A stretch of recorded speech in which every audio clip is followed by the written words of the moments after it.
Namaskar, Darshak Mitro. Jai Hind. Myself, Dr. Vinod Meena, once again welcomes you in the online lecture session of the Swayam Prabha portal. RC અમદાવાદથી હું આપનું હાર્દિક અભિવાદન કરું છું.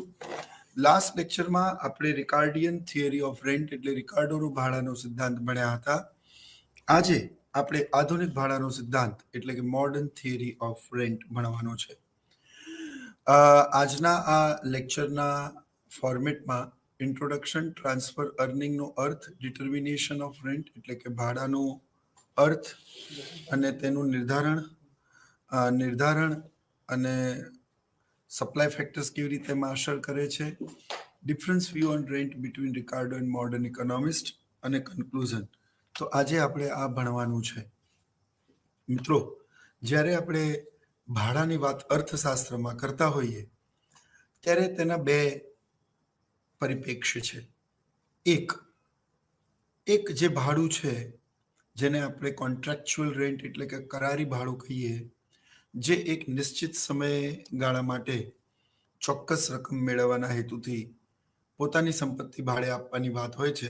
જે આપણે સામાન્ય અર્થોમાં આપણે આપણી કોઈ પ્રોપર્ટી, મકાન કે કોઈ પણ જંગમ મિલકત એ આપણે ભાડે આપીએ ચોક્કસ સમયગાળા માટે અને તેના ઉપર નિશ્ચિત કરેલી રકમ જે પૂર્વ નિર્ધારિત હોય તે પ્રાપ્ત કરીએ.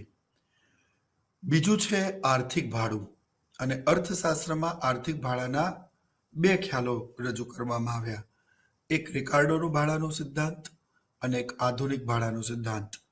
રિકાર્ડોનો ભાડાનો સિદ્ધાંત એ આપણે ગયા લેક્ચરમાં ભણ્યા, જેમાં રિકાર્ડો એવું કહ્યું કે જમીનની ફળદ્રુપતામાં તફાવત હોવાથી અલગ અલગ જમીનને અલગ અલગ ભાડું મળે છે. જમીનના મૂળ અને અવિનાશી તત્વોની વપરાશ બદલ જમીનના માલિકને જે વધારાની રકમ ચૂકવાય છે તેને ભાડું કહેવામાં આવે છે, એવું ડેવિડ રિકાર્ડોએ કહ્યું. ડેવિડ રિકાર્ડોએ પોતાના પુસ્તકમાં એ પણ ઉલ્લેખ કર્યો કે સીમાંત જમીન એટલે કે સૌથી ઓછી ફળદ્રુપ જમીન તે ભાડા વગરની જમીન છે. રિકાર્ડોએ એવું પણ કહ્યું કે ભાડું હંમેશા પૂર્વ સીમાંત જમીનને જ મળે છે અને જમીનનો ખેડાણ ક્રમ એ ચોક્કસ અને નિશ્ચિત હોય છે. એટલે સૌથી પહેલા સૌથી વધારે ફળદ્રુપ જમીન, ત્યારબાદ તેનાથી ઉતરતી કક્ષાની જમીન અને અંતમાં સૌથી ઓછી ફળદ્રુપ જમીન વાવેતર હેઠળ આવે છે. રિકાર્ડોએ એવું કહ્યું કે જમીન માત્ર ખેતી હેઠળ જ અને ખેતીના ઉપયોગ હેતુ માટે જ લેવાય છે. જમીનનો આ સિવાયનો કોઈ ઉપયોગ નથી અને જમીનના માલિકને જ એટલે કે ઉત્પાદનના ચારે સાધનોમાંથી ભાડું માત્ર ને માત્ર જમીનને જ મળે છે. રિકાર્ડોની આ રજૂઆત તે તફાવતી ભાડાના સિદ્ધાંત તરીકે પણ ઓળખાય છે. પરંતુ સીમાંત જમીન ભાડા વગરની જમીન છે, ભાડું માત્ર જમીનને જ મળે છે, અન્ય સાધનોને નથી મળતું. આ બધી બાબતોથી આધુનિક અર્થશાસ્ત્રીઓ જેવા કે વોકર, બિલ્ડિંગ, રોબિન્સન, મિલ જેવા અર્થશાસ્ત્રીઓ સહમત નહોતા અને તેમણે ભેગા મળીને જે પોતાનો નવો વિચાર રજૂ કર્યો તે આધુનિક ભાડાના સિદ્ધાંત તરીકે ઓળખાય છે. આ સિદ્ધાંત modern theory of rent was given by Professor Mill, Walker, Building, Mayers and Mrs. John Robinson. This theory is different than the Ricardo's theory in the following three ways. આ જે ત્રણ રસ્તાઓ છે જેમાં અથવા ત્રણ બાબતો છે જેમાં આધુનિક ભાડાનો સિદ્ધાંત રિકાર્ડોના ભાડાના સિદ્ધાંત કરતા અલગ પડે છે. તે પહેલા આપણે એ સમજી લઈએ કે આ સિદ્ધાંતને આધુનિક ભાડાનો સિદ્ધાંત કેમ કહેવાયો. મિત્રો, રિકાર્ડોનો ભાડાનો સિદ્ધાંત એ માત્ર રિકાર્ડો એકલાએ આપ્યો હતો, માટે તે તેના નામ પરથી રિકાર્ડોના ભાડાના સિદ્ધાંત તરીકે ઓળખાયો. પરંતુ આધુનિક ભાડાનો સિદ્ધાંત પ્રોફેસર બિલ્ડિંગ, પ્રોફેસર મેયર્સ, મિલ, જ્હોન રોબિન્સન જેવા અર્થશાસ્ત્રીઓ ભેગા મળીને આપ્યો. એટલે કોઈ એકના નામે ઓળખાવાના બદલે આ બધા જ આધુનિક સમયના અર્થશાસ્ત્રીઓ હતા. એટલે આ સિદ્ધાંતને આધુનિક ભાડાના સિદ્ધાંત તરીકે ઓળખવામાં આવે છે.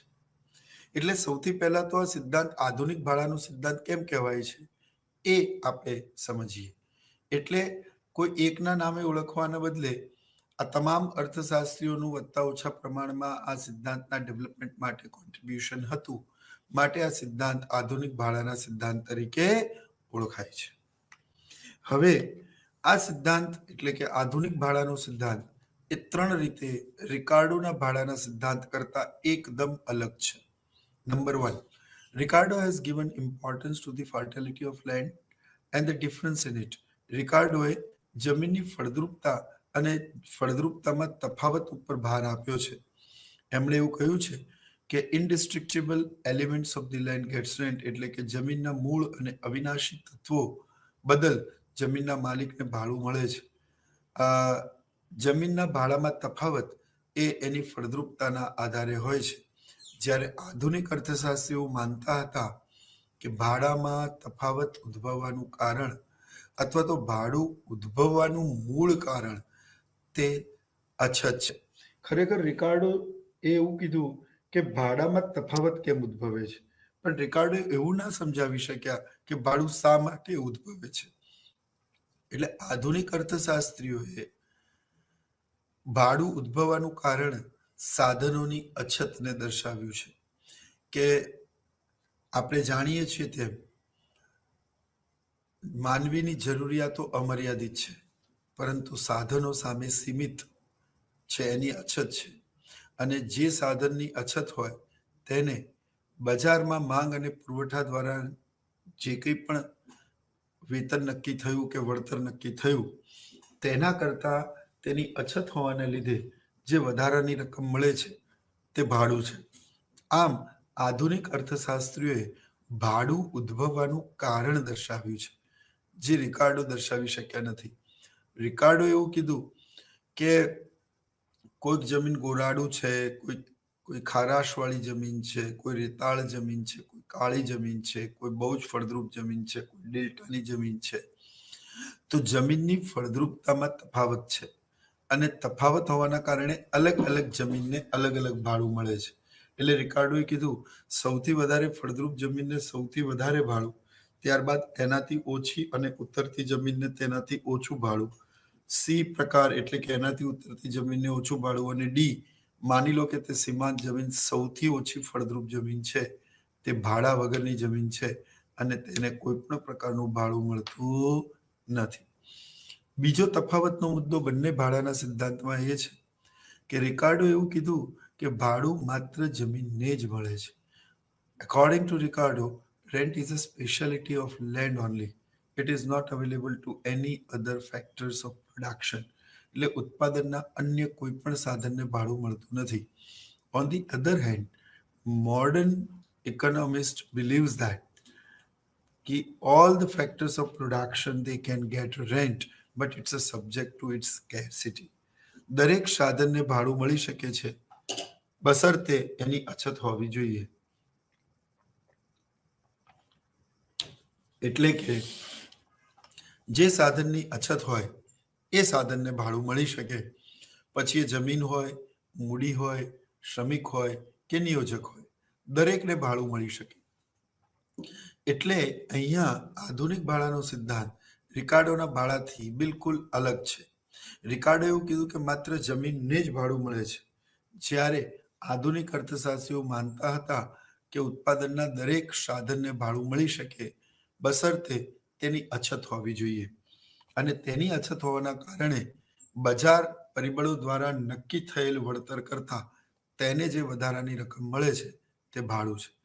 ત્રીજો તફાવતનો મુદ્દો બંને સિદ્ધાંતોમાં એ છે રેન્ટ અને પ્રાઇસનું રિલેશનશિપ. રિકાર્ડોના મતે કે rent is not included in a price, એટલે કે ભાડું કિંમતમાં સમાવિષ્ટ નથી, પરંતુ આધુનિક અર્થશાસ્ત્રીઓ માનતા હતા કે ભાડું તે કિંમતમાં સમાવિષ્ટ છે. કિંમત અને ભાડું અલગ નથી. આમ આ 3 બાબતો આધુનિક ભાડાના સિદ્ધાંતને રિકાર્ડોના ભાડાના સિદ્ધાંત કરતા અલગ પાડે છે. એક ચોથો તફાવતનો મુદ્દો પણ છે અને તે છે કે રિકાર્ડો એવું કીધેલું કે સીમાંત જમીન ભાડા વગરની જમીન છે, માત્ર પૂર્વ સીમાંત જમીન એટલે ડીની ઉપરની સી, બી અને એ જ જમીનને ભાડું મળે છે. જ્યારે આધુનિક અર્થશાસ્ત્રીઓ તો તદ્દન આને પાયા પરથી નકારી દીધું. એમના મતે સીમાંત જમીન જેવી કોઈ જમીન હોતી જ નથી. અરે બિલકુલ બંજર જમીન હોય પણ વ્યૂહાત્મક દ્રષ્ટિએ માની લો કે શહેરની વચ્ચોવચ્ચ હોય તો તેની તો કિંમત કરોડો રૂપિયામાં હોય.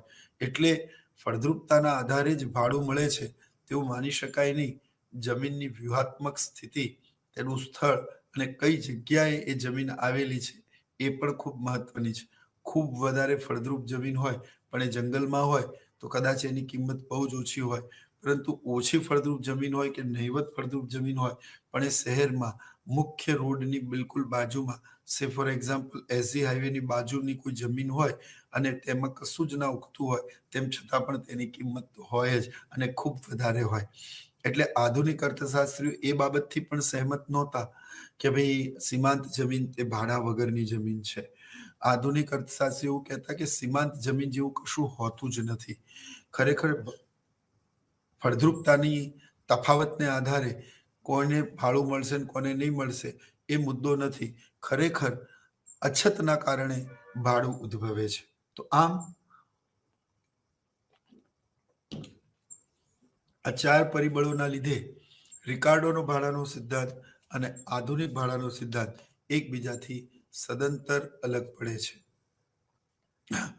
જે આધુનિક અર્થશાસ્ત્રીઓ હતા એ લોકો એ બાબત ઉપર વધારે ભાર આપતા હતા કે જે કંઈ પણ વધારાની રકમ સાધનને તેની અછતના કારણે ચૂકવાય છે તે ભાડું છે. The modern writer emphasizes that if the factor of production is paid more than its earning, એટલે એની જે રકમ હોય બજાર કિંમત દ્વારા જે એનું વળતર નક્કી થયું, જેમ કે માંગ અને પુરવઠાના પરિબળ દ્વારા શ્રમિકનું જે વેતન નક્કી થયું, માની લો કે 20,000, પરંતુ શ્રમિકોની અછત છે, સારા શ્રમિકોની અછત છે, માટે માલિક એ શ્રમિકને પોતાની પેઢીમાં ટકાવી રાખવા બદલ તેને 20 નહીં પણ 22,000 રૂપિયા આપે છે. તો એને એની અર્નિંગ કરતા વધારે જે 2,000 રૂપિયા મળે છે તે ભાડું છે. તો 20,000 એ ટ્રાન્સફર અર્નિંગ છે. 22,000 એ એકચ્યુઅલ એમાઉન્ટ જે એના હાથ પર આવી તેને મળી તે છે. તો when actual amount minus transfer earning is equal to rent. તો 22,000 માઇનસ 20,000 બરાબર 2,000 ભાડું એમ થાય. If there is a scarcity, then only factors of production gets extra income more than its transfer earning. It is called rent. It can be explained by the following equation. Rent is equal to total earning minus transfer earning. જે વાત મેં આપને કહી અને એક ઉદાહરણ દ્વારા પણ સમજાયું કે ભાડું બરાબર કુલ આવક માઇનસ તેની ટ્રાન્સફર અર્નિંગ એટલે કે તેને મળવાપાત્ર રકમ જે બજારના પરિબળો દ્વારા નક્કી થઈ હોય. કે એક શ્રમિકને આપણે આને એક ઉદાહરણ દ્વારા સમજીએ. માની લો કે કોઈક પ્રાઇવેટ સ્કૂલ છે. બહુ ધ્યાનથી સમજવાની વાત છે. માની લો કે કોઈક પ્રાઇવેટ સ્કૂલ છે અને ટ્રસ્ટ સેલ્ફ ફાઇનાન્સ સ્કૂલ હોવાના કારણે શ્રમિકોને વેતન ચૂકવે છે. માંગ અને પુરવઠાના પરિબળ દ્વારા માની લો કે ઇકોનોમિક્સના એક શિક્ષકને બીજી સ્કૂલમાં પણ આજુબાજુની તમામ સ્કૂલોમાં માની લો કે 25,000 રૂપિયા વેતન નક્કી થયું છે અને 25,000 વેતન એ શિક્ષક બીજી કોઈ સ્કૂલમાં પણ મેળવી શકે છે. એટલે તેને તે સ્કૂલમાં ટકાવી રાખવા માટે મિનિમમ રકમ 25,000 તો આપવી જ પડશે. તે શિક્ષક જ્યારે ઇન્ટરવ્યૂ માટે જાય, ટ્રસ્ટ તેને પૂછે ત્યારે તે એવું કહે કે ભાઈ મને પેલી સ્કૂલમાં 25,000 રૂપિયાની ઓફર થઈ છે. તમે જો મને એનાથી ઓછી રકમ આપશો તો હું આપને ત્યાં કામ નહીં કરું. હવે આ શરતમાં શરૂઆતમાં પ્રિન્સિપલ અને મેનેજમેન્ટે તે શિક્ષકને માની લો કે 25,000 વેતને રાખ્યા. ખરેખર તો સરકારના નિયમો પ્રમાણે દરેક શિક્ષકને સરકાર દ્વારા નક્કી કરેલા વેતનો જ મળવા પાત્ર છે. પણ આપણે એક ઉદાહરણ માટે આને સમજીએ છીએ. હવે માની લો કે 1 મહિનો 2 મહિના કામ કર્યા બાદ principal comes to know that કે આ શિક્ષક ભણાયા સિવાયની ઘણી બધી વૈકલ્પિક અને રચનાત્મક પ્રવૃત્તિઓમાં પણ ખૂબ ઉમદા અનુભવ ધરાવે છે અને તેમણે આપણી શાળામાં ખૂબ જ લોકપ્રિયતા મેળવી છે અને તે ખૂબ જ સારા શિક્ષક, ખૂબ જ સારા વક્તા અને ખૂબ જ સારા વ્યક્તિ છે.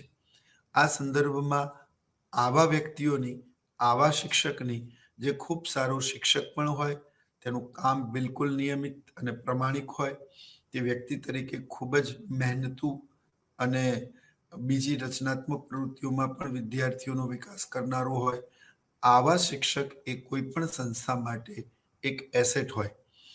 આ શિક્ષક બીજી સંસ્થામાં ના જતો રહે એટલા માટે પ્રિન્સિપલ થોડા સમય પછી એનો પગાર 25,000ની જગ્યાએ એને 27 કે 28,000 રૂપિયા આપે છે. તો હકીકતમાં તેને મળવાપાત્ર રકમ હતી 25 જેને મળી રહી છે, પણ હકીકતમાં તેને મળી કેટલી? તો કે તેને મળી એ 28,000. તો વાસ્તવિક કેટલી રકમ મળી? 28,000. તો વાસ્તવિક મળેલી રકમ, એકચ્યુઅલ અર્નિંગ, ટોટલ કુલ રકમ માઇનસ તેને મળવાપાત્ર રકમ 25,000 બરાબર ભાડું. તો ભાડું એ શું થયું કે કુલ આવકમાંથી મળવાપાત્ર રકમ બાદ કરતા જે વધારાની રકમ બચે છે તે ભાડું છે. હવે અહીંયા સમજવાની વાત છે, બહુ મહત્વની વાત છે કે ભાડું કેમ ઉદ્ભવ્યું. જો તેમના જેવા જ શિક્ષકો જોઈએ તેટલા અને તેમના જેવું જ કામ કરનારા, તેમના જેવી જ કુશળતા ધરાવનારા જોઈએ તેટલા શિક્ષકો બજારમાં ઉપલબ્ધ હોય તો કોઈ પણ શિક્ષકને વધારાની રકમ મળશે નહીં. તો પ્રિન્સિપલ ક્યારે પણ તેને 1 રૂપિયો પણ 25,000 રૂપિયા ઉપર 1 રૂપિયો પણ વધારે આપશે નહીં. પણ એ જે પ્રકારના શિક્ષક છે તેવા સારા શિક્ષકોની તો સમાજમાં સદૈવ અછત છે. તે સંસ્થાની મૂડી છે, સંપદા છે અને તે બીજા કોઈ સ્કૂલમાં ના જતો રહે, કોઈ વધારે વેતન આપીને તેને ન બોલાવી લે. એટલે ન કેવલ તેને સારું વાતાવરણ આપવું પણ સારું વળતર પણ આપવું. તો 25,000 ઉપર એમણે જે 3,000 રૂપિયા ચૂકવ્યા એ 3,000 રૂપિયા તે ભાડું છે. આધુનિક અર્થશાસ્ત્રી એવું માનતા હતા કે આ ભાડું, આ વધારાની રકમ એ જમીનને પણ મળે, એ નિયોજકને પણ મળે, એ શ્રમિકને પણ મળે અને એ ઉત્પાદનના દરેક સાધનને મળે. એટલે ભાડું એ એક વધારાની રકમ છે જે માત્ર ને માત્ર ફળદ્રુપતાના તફાવતના કારણે નહીં પણ સાધનની અછતના કારણે ઉદ્ભવે અને માત્ર જમીનને નહીં પરંતુ બધાને જ ભાડું મળે. તો આ બહુ જ મહત્વનો કન્સેપ્ટ ઇકોનોમિક્સમાં આધુનિક ભાડાના સિદ્ધાંત તરીકે ઓળખાયો. આઈ હોપ આટલું સમજ્યા પછી તમને ઘણી બધી બાબતો ક્લિયર હશે. જ્હોન રોબિન્સન નામની અર્થશાસ્ત્રીએ ભાડું કેવી રીતે નક્કી થાય છે અને કેટલું ભાડું મળશે અને કેટલી બદલા કમાણી હશે એ કેવી રીતે નક્કી થશે. તો જ્હોન રોબિન્સને આને સમજાવતા 3 શક્યતાઓ દર્શાવી છે અને તેમણે એવું કહ્યું છે કે કોઈ પણ સાધનને કેટલું ભાડું મળશે એનો આધાર જે તે સાધનની પુરવઠાની મૂલ્ય સાપેક્ષતા પર રહેલો છે. ફરી એકવાર, જ્હોન રોબિન્સને કોઈ પણ સાધનને કેટલું ભાડું મળશે, એમાંથી કેટલી બદલા કમાણી હશે ને કેટલી વધારાની રકમ હશે તેનો આધાર સાધનની પુરવઠાની મૂલ્ય સાપેક્ષતા પર છે તેવું કહ્યું છે. હું જ્યારે પણ સાધન શબ્દ વાપરું then you have to consider as a land, labor, capital and entrepreneur. હું જ્યારે સાધન શબ્દ વાપરું ત્યારે તમારે જમીન, મૂડી, શ્રમ અને નિયોજક સમજવું.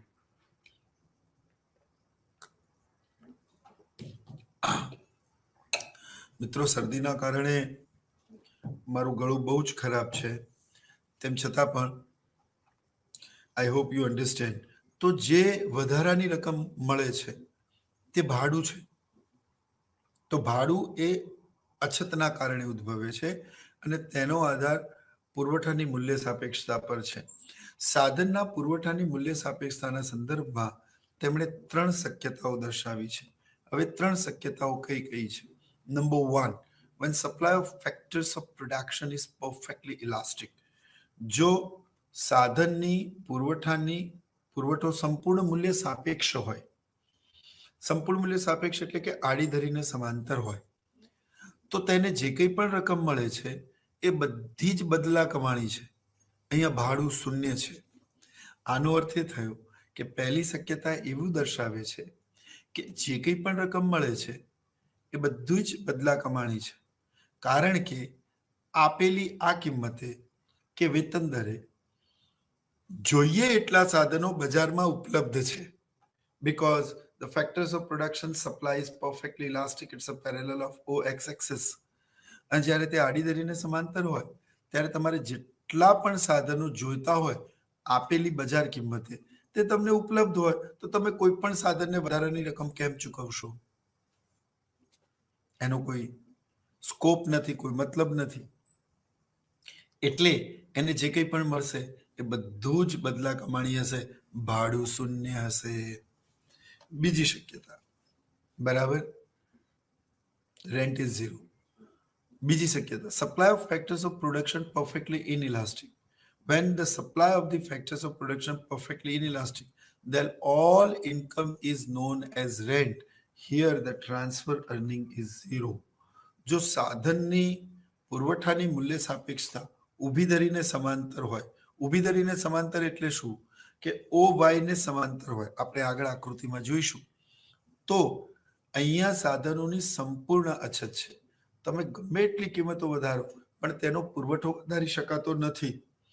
આના ઉપરના ઉદાહરણમાં આપણે એવું સમજ્યા કે પુરવઠો અનંત છે, જોઈએ એટલો ઉપલબ્ધ છે. તો આપેલી કિંમતે જ્યારે જોઈએ એટલો પુરવઠો ઉપલબ્ધ હોય તો જે કંઈ પણ કોઈ પણ માલિક હોય એ સાધનને કોઈ વધારાની રકમ ચૂકવશે નહીં, કારણ કે એ કિંમતે તો જોઈએ એટલા સાધનો ઓલરેડી બજારમાં ઉપલબ્ધ છે. પરંતુ જ્યારે સાધનનો પુરવઠો સંપૂર્ણ મૂલ્ય અનપેક્ષ હોય, પરફેક્ટલી ઇનએલાસ્ટિક, અને જ્યારે આવું હોય ત્યારે ઉત્પાદનના સાધનોને પ્રાપ્ત થતી બધી જ રકમ તે ભાડું છે, કારણ કે અહીંયા સાધનોની 100% 100% અછત છે. તમે ગમે એટલી કિંમત આપો તેમ છતાં પણ તેનો પુરવઠો વધારી શકાતો નથી, અને માટે તેને જે કંઈ પણ રકમ મળે છે એ બધી જ વધારાની રકમ છે. અહીંયા બજાર કિંમતો અને માંગ અને પુરવઠાના પરિબળ દ્વારા રકમ જે નક્કી થાય છે એના કરતાં વધારાની જ રકમ તેમને મળે છે. એટલે જો સાધનનો પુરવઠો સંપૂર્ણ મૂલ્ય સાપેક્ષ હોય તો એને જે કંઈ પણ રકમ મળે બધી બદલા કમાણી છે. જો સાધનનો પુરવઠો સંપૂર્ણ મૂલ્ય અનપેક્ષ હોય તો એને જે કંઈ પણ મળે એ બધું જ ભાડું છે. પણ જ્હોન રોબિન્સન એવું કીધું કે હકીકતમાં સાધનનો પુરવઠો સંપૂર્ણ મૂલ્ય સાપેક્ષ પણ નથી હોતો અને સંપૂર્ણ મૂલ્ય અનપેક્ષ પણ નથી હોતો. ખરેખર સાધનનો પુરવઠો થોડોક મૂલ્ય સાપેક્ષ અને થોડોક મૂલ્ય અનપેક્ષ હોય છે, અને એટલા માટે તેને મળનારી રકમમાંથી થોડુંક ભાડું હોય છે અને થોડીક બદલા કમાણી હોય છે. The supply of factors of production actually, or in a real sense, it's not perfectly elastic, or not it's a perfectly inelastic, it's a less elastic. So out of all income, some part is rent and remaining part is known as transfer earning. એટલે in a real sense, in a real world, the supply of the factors of production are not perfectly elastic or perfectly inelastic, but it's a less elastic. So little bit elastic, little bit it's inelastic. So we can say it's a less elastic. And when there is such a situation is found, then out of total income, some part is transfer earning and some part is known as rent. જ્યારે સાધનનો પુરવઠો સંપૂર્ણ મૂલ્ય સાપેક્ષ પણ ના હોય, સંપૂર્ણ મૂલ્ય અનપેક્ષ પણ ના હોય, તો તેને જે રકમ મળે છે તેમાંથી થોડુંક ભાડું હોય અને બાકીની રકમ બદલા કમાણી હોય. આ 3 બાબતો જે મેં આપને કહી એને આપણે આકૃતિ દ્વારા સમજીએ. તો જુઓ મિત્રો, પહેલી બાબત છે when the factors of production are perfectly elastic. જો સાધનનો પુરવઠો સંપૂર્ણ મૂલ્ય સાપેક્ષ એટલે કે આડી ધરીને સમાંતર હોય. આકૃતિમાં આડી ધરી પર માંગ અને પુરવઠો OX ધરી પર આપેલું છે અને સાધનની કિંમત કે તેની બદલા કમાણી જે બજારમાં માંગ અને પુરવઠાના પરિબળ દ્વારા નક્કી થાય છે તે OY એક્સિસ કે ઊભી ધરી પર આપેલી છે. DD માંગ રેખા SS પુરવઠા રેખાને P બિંદુએ છેદે છે. આ બિંદુએ સાધનની કિંમત OS નક્કી થાય છે. હવે OS કિંમતે તમે OM પુરવઠો માંગો, મારું કર્સર જોઈ શકો, તમે OM પુરવઠો માંગો, તમે ON પુરવઠો માંગો, તમે OX પુરવઠો માંગો, તમે OY પુરવઠો માંગો, તમે OZ સાધનના એકમો માંગો. જેટલા પણ એકમો તમે માંગો એટલા આપેલી કિંમતે ઉપલબ્ધ હોય તો કોઈ પણ પેઢી વધારાની રકમ કેમ આપે? Are you get my point? આપ સમજો છો મારી વાતને? જો આપેલી કિંમતે બધા જ સાધનોમાં જોઈએ એટલા સાધનો ઉપલબ્ધ હોય, મેં હમણાં તમને કહ્યું કે 25,000માં તેમના જેવા ભણાવનારા શિક્ષકો ઉપલબ્ધ હોય તો કોઈ પણ વ્યક્તિ એને 25,000 ઉપર 1 રૂપિયો પણ આપશે નહીં. ઉપરથી ધોશ અને ધાક ઓર જમાવશે કે કામ કરવું હોય તો કર, નહીં તો તારા જેવા કેટલાય પડ્યા છે. તો અહીંયા એને કોઈ વધારાની રકમ મળતી નથી, કારણ કે બેરોજગારી એટલી હોય અથવા તો સાધનનો પુરવઠો અને એની અવેબિલિટી એટલી બધી વધારે હોય કે તમે બજાર કિંમત દ્વારા જે કંઈ પણ માંગ અને પુરવઠાના પરિબળ દ્વારા બજાર કિંમત નક્કી થઈ પછી એ મૂડી હોય, શ્રમ હોય કે જમીન હોય, આ બધા જ આ નિશ્ચિત કિંમતે જોઈએ એટલા અવેલેબલ હોય તો કોઈ પણ સાધનને વધારાની રકમ મળશે નહીં. એટલા માટે તમે આકૃતિમાં જોઈ શકો છો કે OSPM જે રકમ મળી એ બધી જ રકમ ટ્રાન્સફર અર્નિંગ છે. અહીંયા ભાડું એ શૂન્ય છે. તો આ પહેલી સંભાવના આપણે જોઈ, જ્યારે સાધનનો પુરવઠો તે સંપૂર્ણ મૂલ્ય સાપેક્ષ એટલે કે આડી ધરીને સમાંતર હોય. And when the supply of factors of production perfectly elastic or parallel of OX axis, it suggests that all the factors are available on a given market rate or on such a reward rate, so no one is get a extra or additional income more than its transfer earning. So all the factors of production, any factors of production get these all income is known as a transfer earning. Here rent is a zero.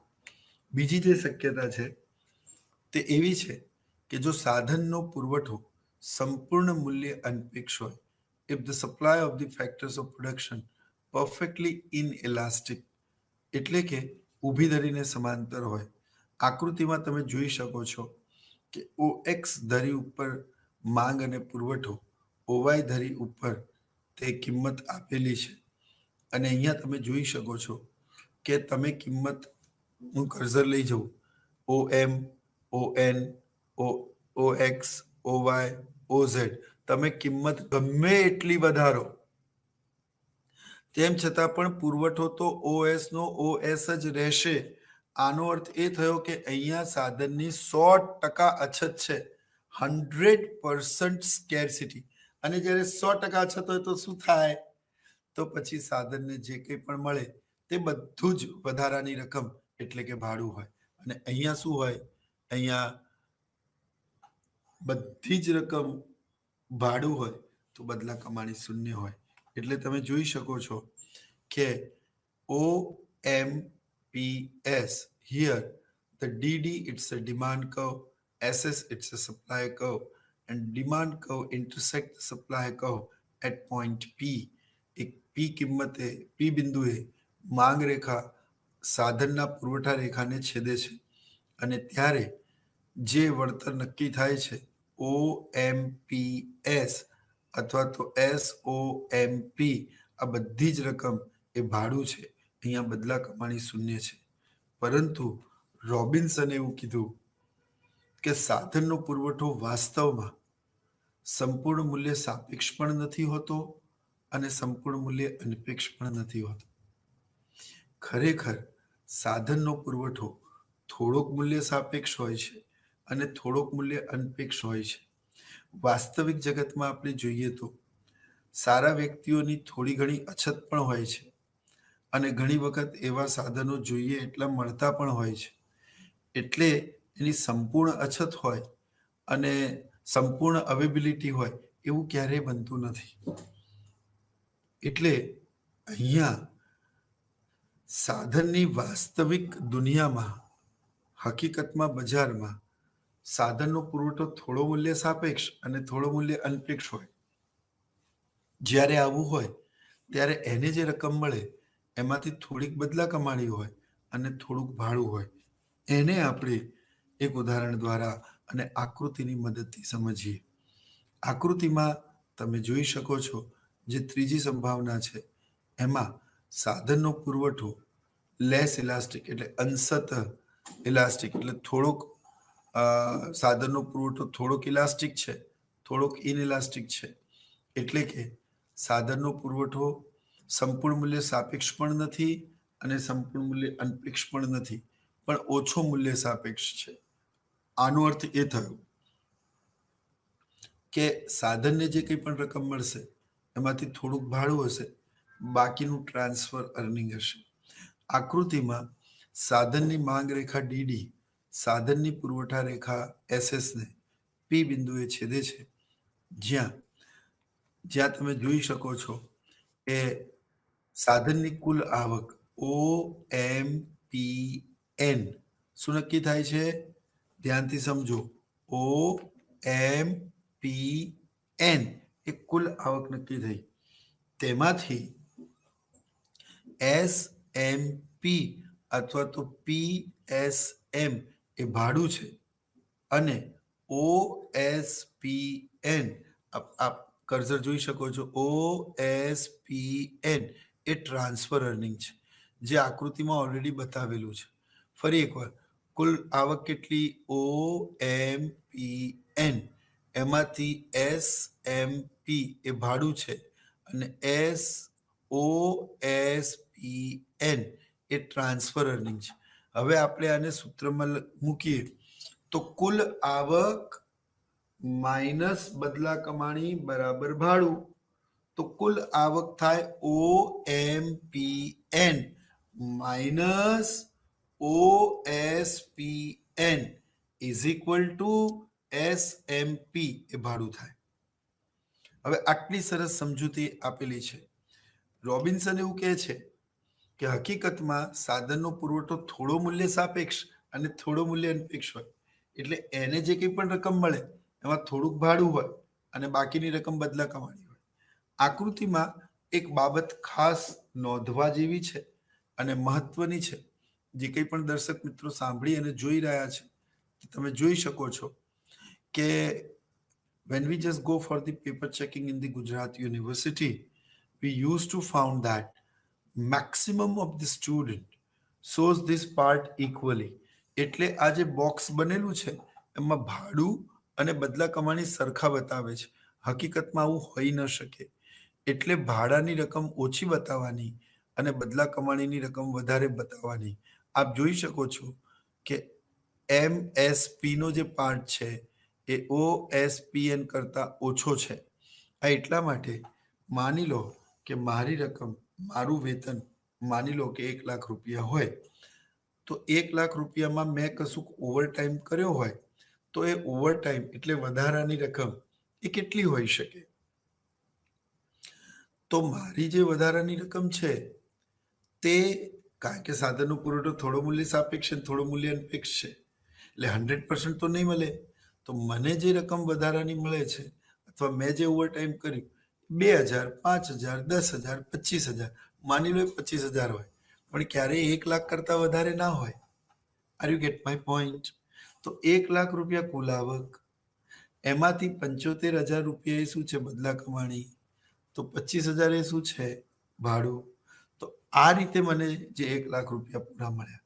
તો મારા કહેવાનો અર્થ એ છે કે તમારે આકૃતિ દોરતી વખતે ભાડાનો જે હિસ્સો છે એ ઓછો બતાવવાનો.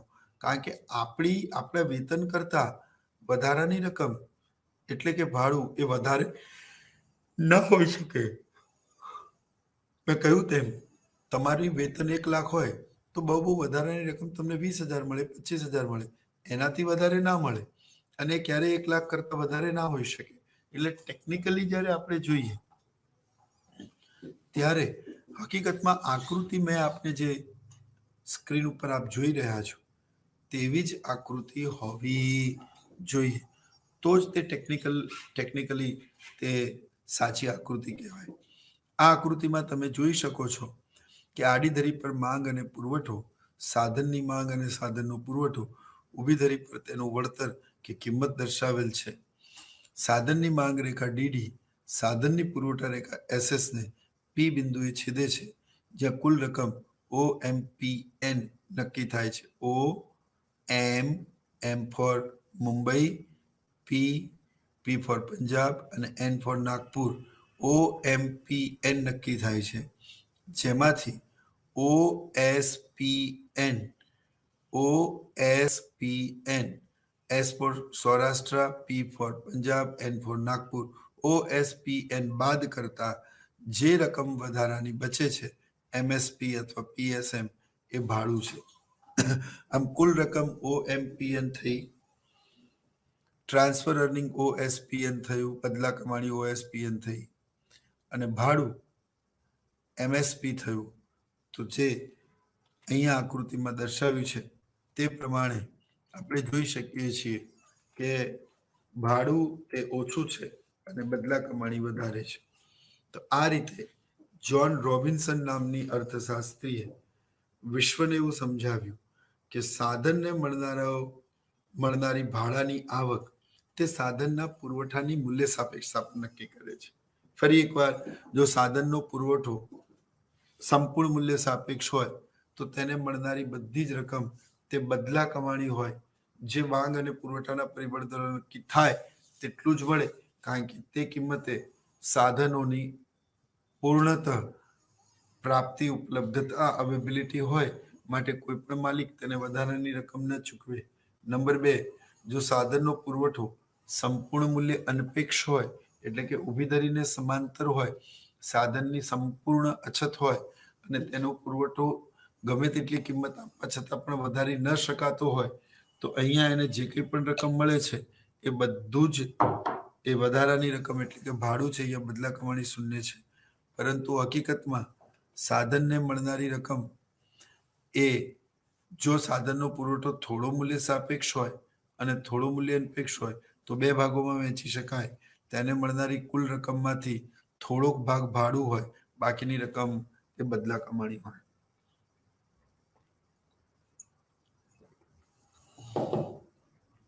આમ આધુનિક અર્થશાસ્ત્રીઓએ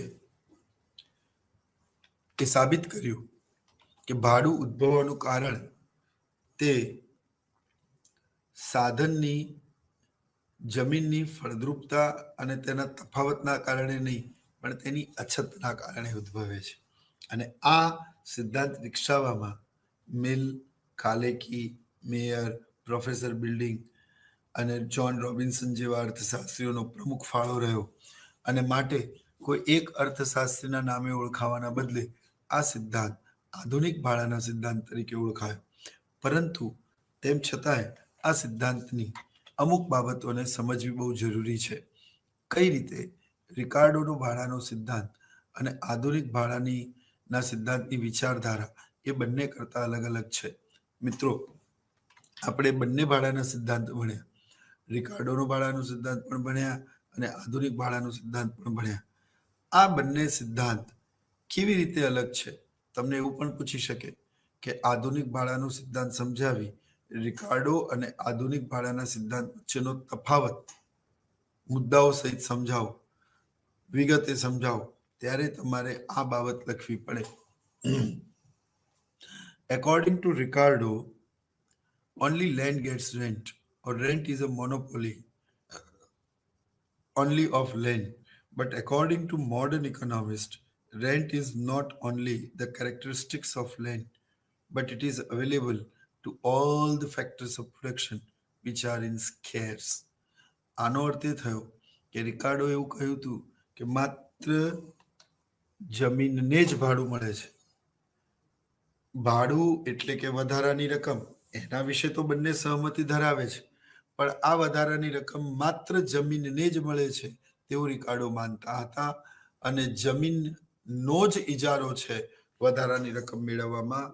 અને રિકાર્ડોએ મે બી જ્યારે આ સિદ્ધાંત રજૂ કર્યો ત્યારે ખેતી એ પ્રમુખ વ્યવસાય હતો આજીવિકા માટે પણ, અને તે સમયગાળા દરમિયાન ઉદ્યોગ ધંધાઓનો અને સેવા ક્ષેત્રનો એટલો વિકાસ નહોતો થયો.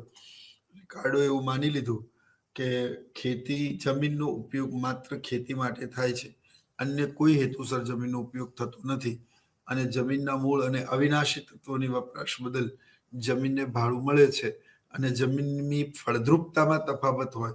તમે સમજો, રાજસ્થાનની જમીન અલગ છે, રાજકોટની અલગ છે, કાઠિયાવાડની અલગ છે, મહેસાણા સાઈડની જમીન અલગ છે. તો દરેક જમીનની ફળદ્રુપતામાં તફાવત છે, અને જેની ફળદ્રુપતા વધારે છે તેને વધારે ભાડું મળે છે, જેની ફળદ્રુપતા ઓછી છે તેને ઓછું ભાડું મળે છે. આમ ભાડામાં તફાવત કેમ ઉદ્ભવે છે એવું પણ રિકાર્ડોએ કીધું. એટલા માટે આ સિદ્ધાંતને તફાવતી ભાડાના સિદ્ધાંત તરીકે પણ ઓળખવામાં આવે છે. આ બાબતથી આધુનિક અર્થશાસ્ત્રીઓ બિલકુલ સહમત નહોતા. તેમણે એવું કીધું કે ભાડું તે માત્ર જમીનનો ઇજારો નથી, પરંતુ દરેક સાધનને ભાડું મળે, બશર્તે એ સાધનની અછત હોવી જોઈએ. એટલે આધુનિક અર્થશાસ્ત્રીઓએ ભાડું ઉદ્ભવવાનું કારણ દર્શાવ્યું છે. તેમના મતે ભાડું તે સાધનની અછતના કારણે ઉદ્ભવે છે, અને જેની અછત હોય તે બધા જ સાધનોને ભાડું મળી શકે છે. Human wants are unlimited but the resources are limited. તો આ જે ક્લાસિકલ અર્થશાસ્ત્રીઓ કહેલી વાત, જે એડમ સ્મિથથી લઈને રોબિન્સન બધાએ સ્વીકારી, તો એ લોકો તો એવું માને જ છે કે સાધનોની અછત છે, જ્યારે માનવ જરૂરિયાતો અસીમિત, અનંત અને અપાર છે. તો હવે સાધનોની જેટલી અછત હશે, વધારે અછત હશે તો વધારે ભાડું મળશે, ઓછી અછત હશે તો ઓછું ભાડું મળશે, બિલકુલ અછત નહીં હોય તો એને શૂન્ય ભાડું મળશે. એટલે ભાડું ઉદ્ભવવાનું કારણ તે જમીનના મૂળ અને અવિનાશી તત્વો અને ફળદ્રુપતા નથી. તેમણે તો તેમ પણ કહ્યું કે માત્ર જમીનને નહીં, બધા જ સાધનોને ભાડું મળે, પરંતુ તેની અછત હોવી જોઈએ. ત્યારબાદ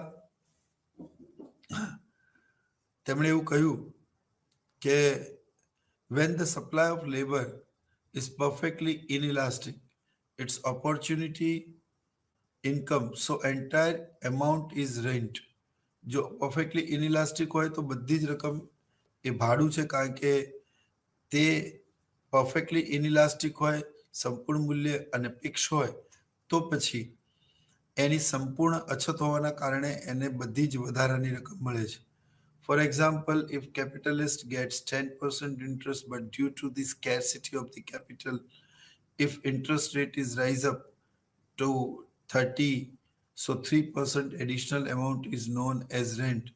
Then in many cases, entrepreneur also gets more income due to spatial capacity. This is also called as a rent.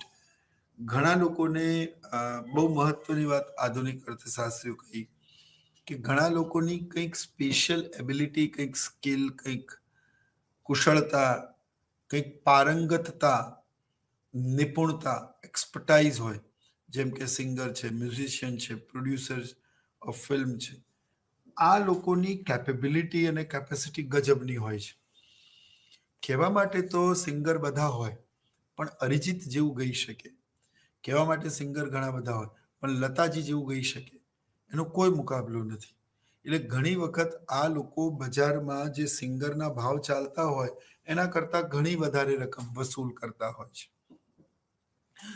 જેમ કે કોઈક બહુ જ મોટી ફેમિલી સાથે કોઈક અઘટિત ઘટના થાય અને કોઈક કેસમાં એમની સંડોવણી થાય, અને રામ જેઠમલાની કે એવા કોઈ બહુ જ ફેમસ લોયર પાસે એ લોકો પોતાનો કેસ લઈને જાય, અને ત્યારે તે બજારમાં માંગ અને પુરવઠાના પરિબળ દ્વારા જે વકીલનું વેતન નક્કી થયું તેના કારણે નહીં, પણ પોતાની કેસ લડવાની અને જીતાડવાની એબિલિટીના આધારે પોતાનું વળતર નક્કી કરે અને એ 10 લાખ રૂપિયા એક હિયરિંગના કે તો સામેવાળી વ્યક્તિએ એને આપવા પડે.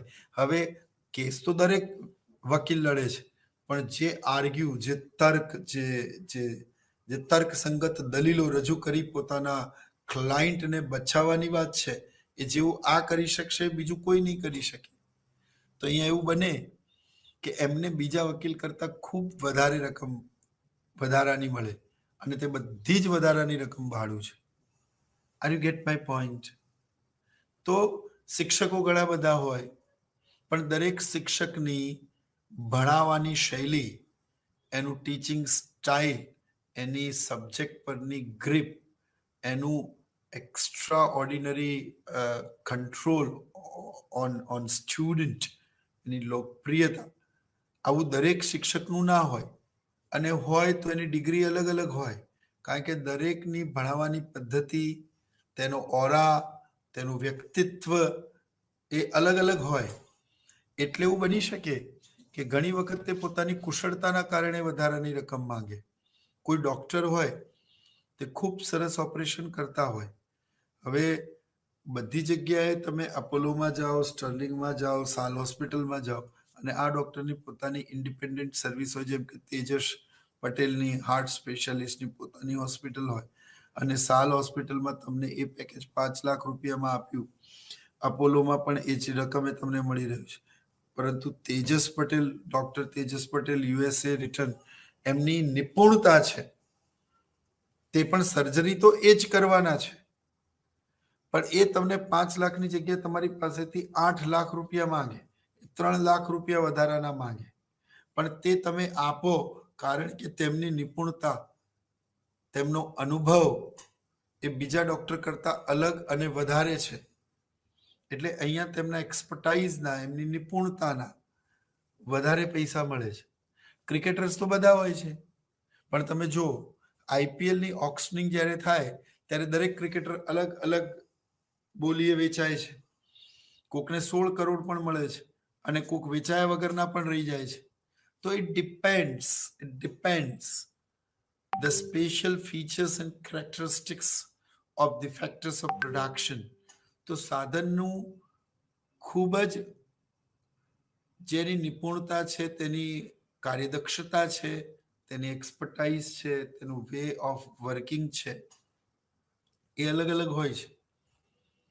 અને એટલા માટે અલગ અલગ સાધનને અલગ અલગ ભાડું મળે છે. આવું પણ અર્થશાસ્ત્રીઓ કહ્યું, કારણ કે દરેક વ્યક્તિ એક સરખી હોતી નથી.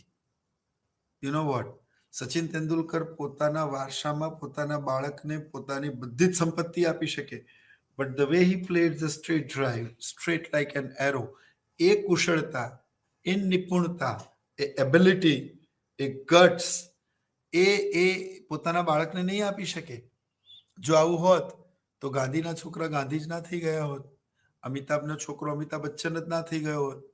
તો it is not quite possible.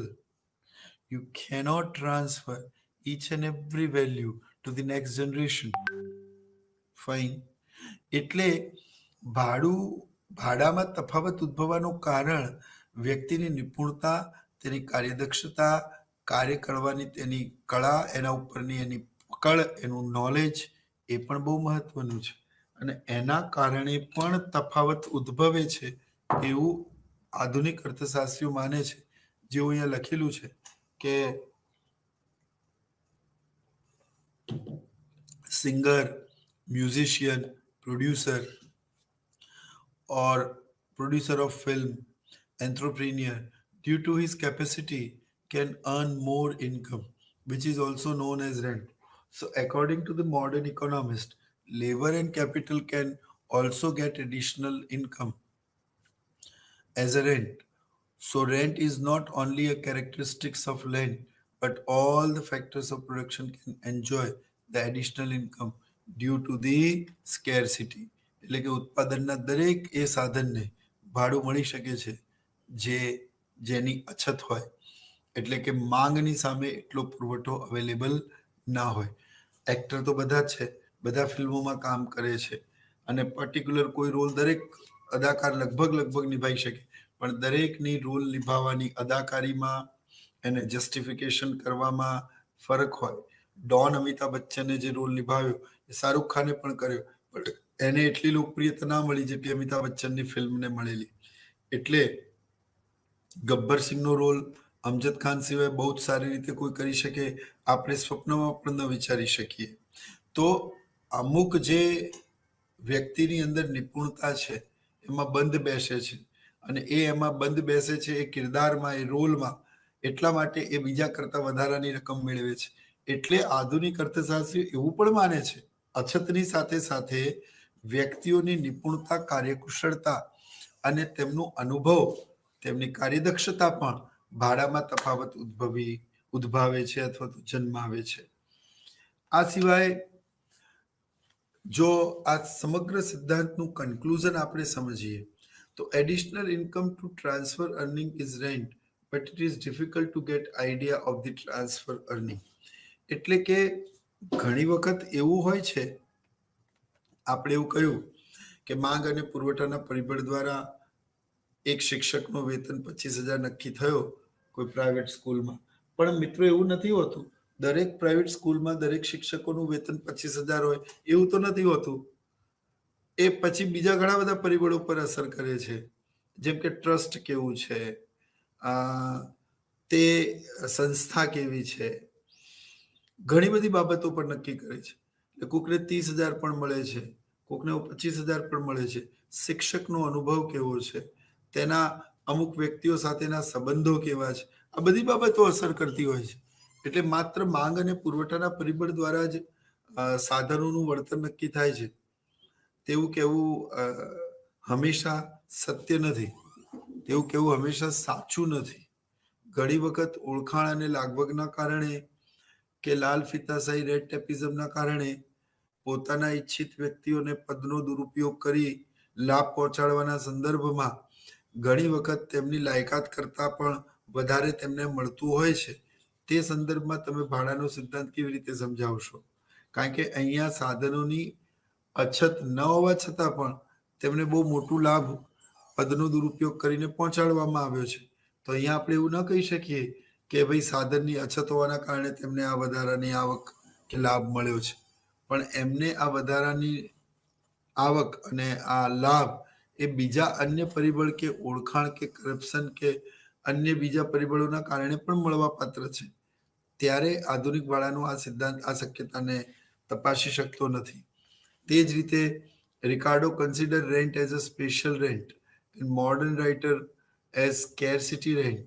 According to Professor Marshall, scarcity rent is not the speciality of land only.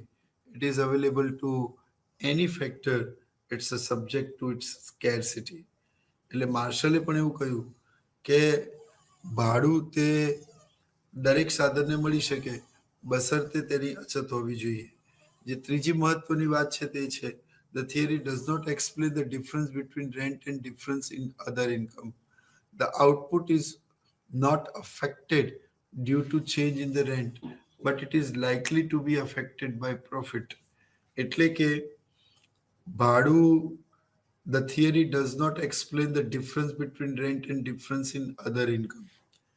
એટલે કે અન્ય આવક અને ભાડા વચ્ચેનો તફાવત આ સિદ્ધાંત સમજાવતો નથી. The output is not affected due to change in rent. ભાડામાં તફાવતના કારણે કુલ ઉત્પાદનમાં ફરક પડતો નથી, પરંતુ તે તફાવત નફામાં આવતા તફાવતના કારણે કુલ ઉત્પાદનમાં ફેરફાર થાય છે. જો નફો વધતો હોય તો કુલ ઉત્પાદન વધે પણ ખરા, જો નફો ઘટતો હોય તો કુલ ઉત્પાદન ઘટે પણ ખરા. એ ડિપેન્ડ કરે છે નફા ઉપર. તો ત્યાં આ સિદ્ધાંત પોતાની એબિલિટી સાબિત કરી શકતો નથી. તે જ રીતે ચોથો મુદ્દો જે છે, in the imperfect competition where factors of production are immobile, it is difficult to know the transfer earning. મિત્રો, એક સાધન એક જગ્યાએથી બીજી જગ્યાએ સારી ઓપોર્ચ્યુનિટી મળે ત્યાં તે ટ્રાન્સફર થાય, માઇગ્રેટ થાય, એની મોબિલિટી હોય, ગતિશીલતા હોય, તો જ આ સિદ્ધાંતને સમજી શકાય. જેમ કે એક માલિકને એવો ભય હોય કે આ શિક્ષકને જો મેં મારી સંસ્થામાં યોગ્ય વાતાવરણ અને થોડુંક વધારે વેતન નહીં આપ્યું તો કોઈક મારો જ કોમ્પિટિટર બીજો કોઈક વ્યક્તિ આને એની પાસે બોલાવી લેશે અને તે સંજોગોમાં જતો રહેશે.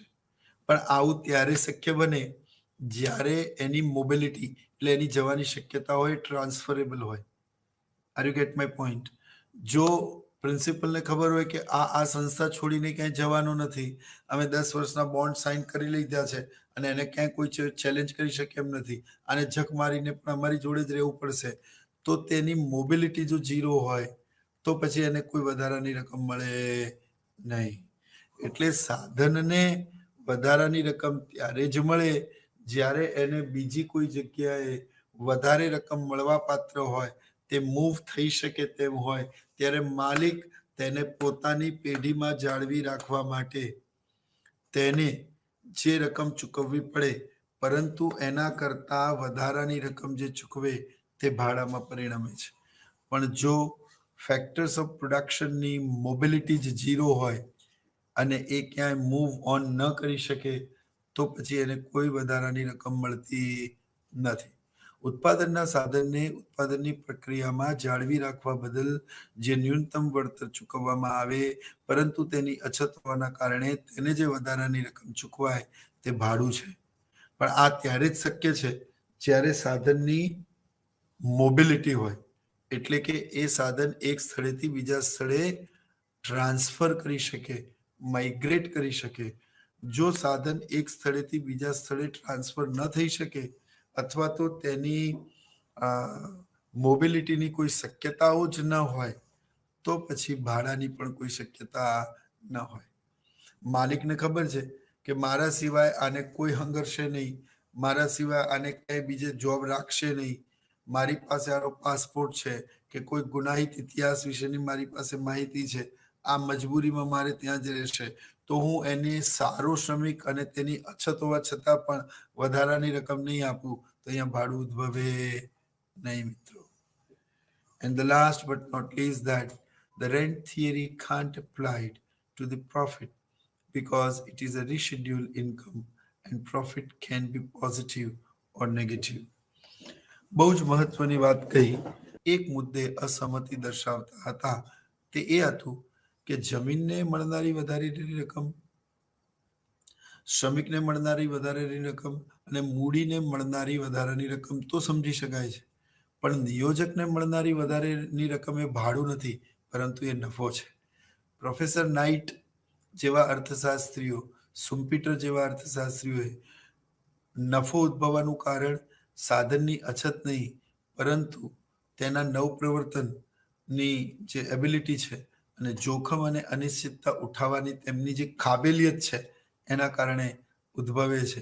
એટલે નિયોજકને મળનારા નફાની સમજૂતી આધુનિક ભાડાના આ સિદ્ધાંત દ્વારા આપી શકાય નહીં. તમે ક્યારે પણ એવું ન કહી શકો કે નિયોજકની અછતના કારણે એને વધારાની રકમ મળે છે. હકીકતમાં નિયોજકની જોખમ ઉઠાવવાની શક્તિ, અનિશ્ચિતતાઓનો સામનો કરવાની તેની તૈયારી અને નવ પ્રવર્તન કરવાની, કંઈક નવું બજારમાં લઈને આવવાની એબિલિટી, એનો અનુભવ, એના કારણે એને નફો મળે છે. એટલે નફો એ ભાડું છે અને વધારાની રકમ સાથે દર્શાવી શકાય નહીં. એ એનું સ્પેશિયલ કેરેક્ટરિસ્ટિક્સ અને સ્પેશિયલ ફીચર્સ છે અને એ વિશિષ્ટ કારણોસર ઉદ્ભવે છે. એટલે નિયોજકના નફાને આધુનિક ભાડાના સિદ્ધાંત દ્વારા દર્શાવી શકાય નહીં. અને એટલા જ માટે નિયોજકના નફાને સમજાવવા માટે અર્થશાસ્ત્રમાં અલગ અલગ નફાને લગતા સિદ્ધાંતો રજૂ થયા, જેમાં જોખમ અને અનિશ્ચિતતાનો પ્રોફેસર નાઇટનો સિદ્ધાંત, સુમ્પીટરનો નવપ્રવર્તનનો સિદ્ધાંત, આ સિવાય ગતિવર્ધનનો સિદ્ધાંત, આવી ઘણા બધા સિદ્ધાંતો રજૂ કરવામાં આવ્યા, જેમાં તેને અલગથી સમજાવવામાં આવ્યું કે ભાઈ નિયોજકને વધારાની રકમ એટલે કે નફો કેમ ઉદ્ભવે છે અને એનો આધાર કયા કયા પરિબળો પર છે. જો કે આ સિદ્ધાંતની પણ પોતાની અમુક મર્યાદાઓ તો છે જ, પરંતુ આધુનિક ભાડાનો સિદ્ધાંત નિયોજકના નફાને સમજાવી શકતો નથી. તો મિત્રો, આ સાથે જ આ ચોથો મુદ્દો પણ પૂરો થયો. I hope you all enjoying the lecture. ખૂબ સરસ રીતે આપને આધુનિક ભાડાનો સિદ્ધાંત અને રિકાર્ડોનો ભાડાનો સિદ્ધાંત અને તેમની વચ્ચેનો તફાવત પણ મેં સમજાવવાનો પ્રયત્ન કર્યો છે. Hope you enjoying the lecture. આપણે ફરી એક નવા સંસ્કરણમાં એક નવા ટોપિક સાથે ઇગ્નુના આરસી અમદાવાદના આ સેન્ટર પરથી ઓનલાઈન સ્વયંપ્રભામાં મળીશું. ત્યાં સુધી નમસ્કાર. જય હિન્દ.